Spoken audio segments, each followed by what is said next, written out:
The race to the moon was not driven by curiosity. It was driven by pressure. In the middle of the 20th century, space was not a destination. It was a scoreboard. After World War II, the world reorganized around two power centers. The United States and the Soviet Union emerged with unmatched industrial capacity, military reach, and ideological ambition. Both sides were armed with nuclear weapons. Both sides feared surprise attacks. Both sides needed an advantage that went beyond armies and borders. Space became that arena. The first steps into space were not about exploration. They were about proof. Proof that a country could build powerful rockets. Proof that it could guide them accurately. Proof that it could control complex systems under extreme conditions. In 1957, the Soviet Union launched Sputnik 1. It was a small metal sphere. It did not carry people, it did not carry weapons, but it changed everything. Sputnik proved that the Soviet Union could place an object into orbit, which also meant it could potentially deliver a nuclear payload across continents. The shock was immediate. In the United States, Sputnik was not seen as a scientific achievement. It was seen as a strategic warning. From that moment, space became inseparable from national security. Both countries accelerated their programs. Rockets became larger, guidance systems became more precise, budgets expanded rapidly. Each milestone became symbolic. First satellite, first animal in orbit, first human in space. In 1961, Yuri Gagarin became the first human to orbit Earth. Again, the message was clear. The Soviet Union was ahead. Weeks later, the United States sent Alan Shepard into space, but it was a suborbital flight. It did not erase the gap. The competition was no longer theoretical. It was public, visible, counted step by step. In response, the United States escalated the goal. In 1961, President John F. Kennedy announced the nation would land a man on the moon and return him safely to Earth before the end of the decade. This was not a scientific roadmap, it was a deadline. At the time, the United States did not have the technology to achieve this goal.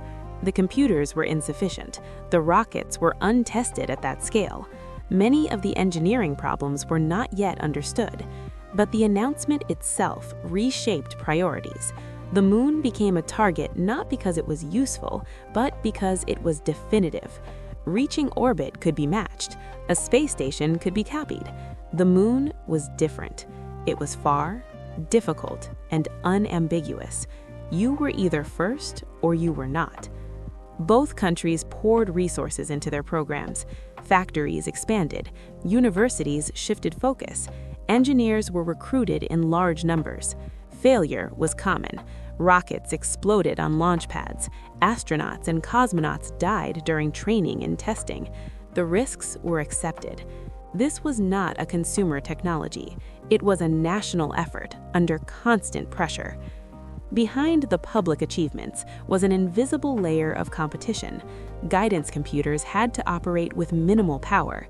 Navigation systems had to function far beyond Earth. Communication delays had to be accounted for. The moon forced engineers to solve problems that had never existed before. In the Soviet Union, internal politics complicated the effort. Multiple design bureaus competed for influence. Resources were split. Decisions were fragmented. In the United States, the program was centralized under NASA. Budgets were massive. Timelines were rigid. The race was not equal in structure. By the late 1960s, it became clear that the United States was closing the gap. The Saturn V rocket was operational. Apollo missions progressed step by step. Orbital flights, docking maneuvers, lunar orbit tests. Each mission was another proof point. In July 1969, Apollo 11 landed on the moon. Neil Armstrong stepped onto the lunar surface. The moment was broadcast worldwide. It was presented as a triumph for humanity, but its significance was geopolitical. The race ended there. not because space had been conquered, but because the primary objective had been achieved.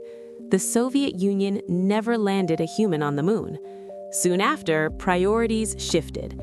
Budgets were reduced. Ambitions narrowed. The intensity faded. The technology remained.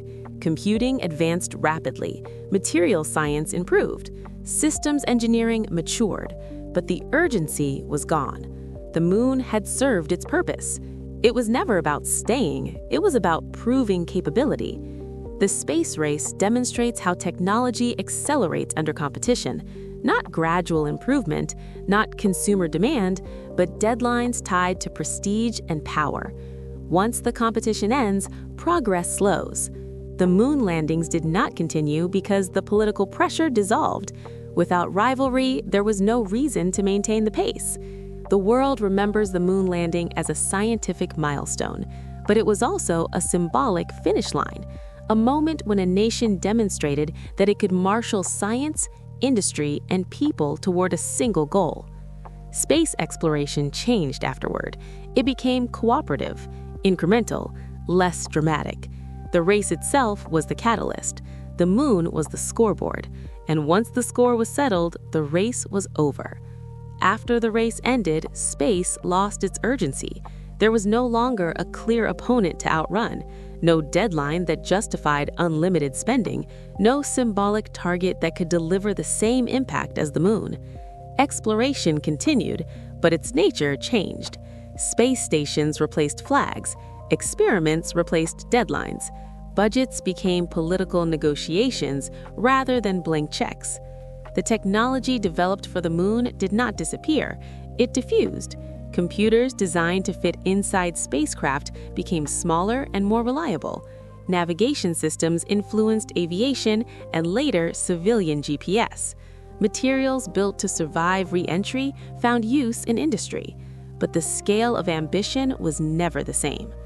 The moon landings exposed a truth about technological progress. Breakthroughs do not always come from curiosity. They often come from rivalry. When nations compete, timelines compress. Risk tolerance increases. Failure becomes acceptable. The space race forced humanity to solve problems decades ahead of their time, not because it was efficient, but because it was urgent. Once urgency disappeared, space returned to being a long-term project. Careful, incremental, slow. No human has walked on the moon since 1972, not because it became impossible, but because it stopped being necessary. The space race was not a natural evolution of science, it was a collision between technology and geopolitics. The moon was not the destination, it was the proof. Proof that a nation could coordinate science, industry, and human effort under extreme pressure. That proof was delivered once, and once delivered, the race had no reason to continue. The legacy of the space race is not where humanity went, it is how fast humanity can move when competition demands it. Space did not change the world because it was explored, it changed the world because it was contested. And when the contest ended, space became quiet again. If this story interested you, subscribe. More hidden histories are coming.